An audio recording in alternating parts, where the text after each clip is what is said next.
Bonjour, je peux m'asseoir? Merci.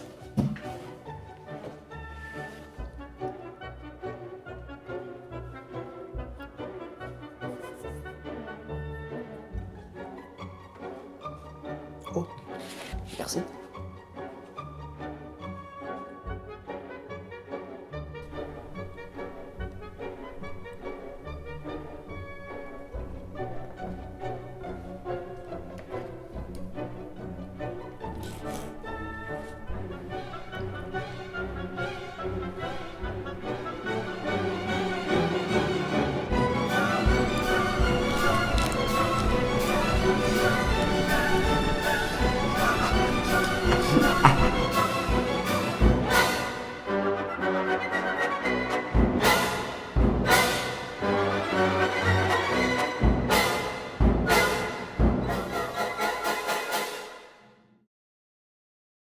Vous savez, il y a une chose que nous avons tous en commun. Vous, moi et n'importe quel autre humain. Peu importe d'où il vient.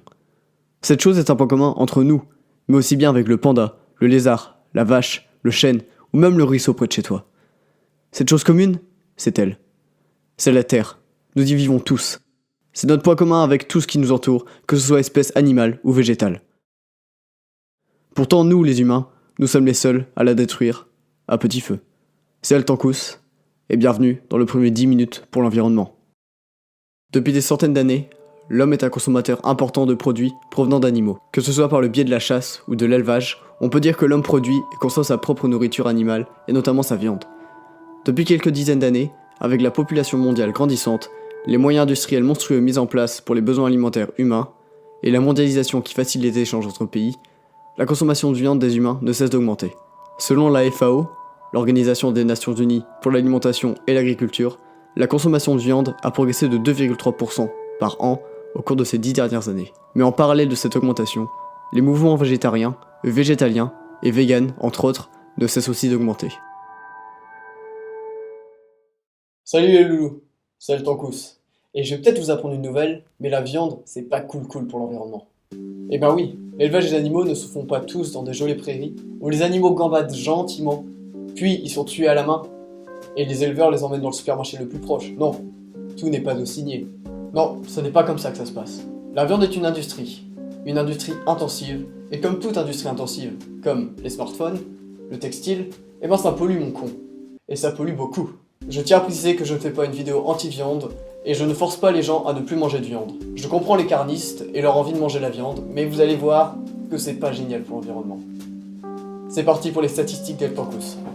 Les humains consomment en moyenne 42,9 kg de viande par habitant et par année. Je vous laisse donc imaginer combien ça fait au niveau de l'humanité tout entière.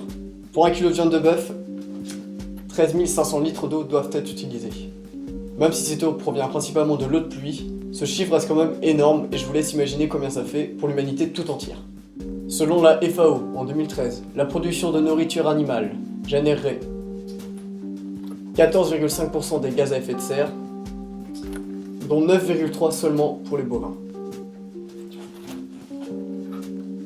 Pour petite précision, l'effet de serre est causé par 3 gaz principaux. Le dioxyde de carbone, le méthane, c'est ce que pètent les vaches, et l'oxyde d'azote. Le fameux méthane éjecté pour les bovins est responsable de la moitié du réchauffement climatique provoqué par les hommes. L'élevage animal est le premier responsable des gaz à effet de serre, encore plus que les transports ou l'industrie. T'es qui toi ? 7,1 milliards de tonnes d'équivalent CO2. C'est ce que les vaches produisent en CO2 chaque année. Petite mise en situation de l'impact de la vente dans la vie quotidienne. Vous êtes prêts ? Pour produire 1 kg de viande de bœuf, le CO2 émis est équivalent au CO2 émis pour une lampe de 100 watts allumée pendant 20 jours consécutifs.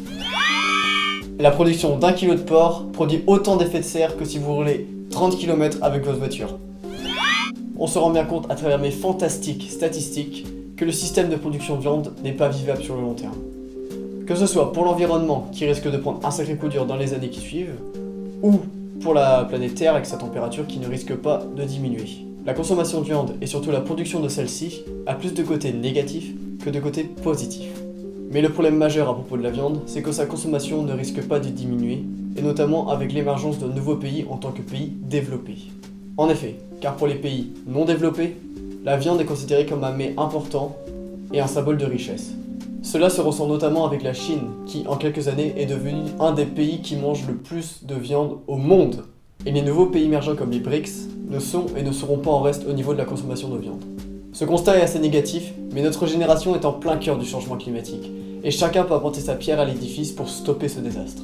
Je vous demande pas de devenir végétarien, végétalien ou vegan, chacun fait ce qu'il veut, mais sachez qu'il est possible de diminuer sa consommation de viande, ne serait-ce qu'en variant les repas, et pourquoi pas faire un repas végétarien de temps en temps, et ainsi diminuer son impact sur la planète.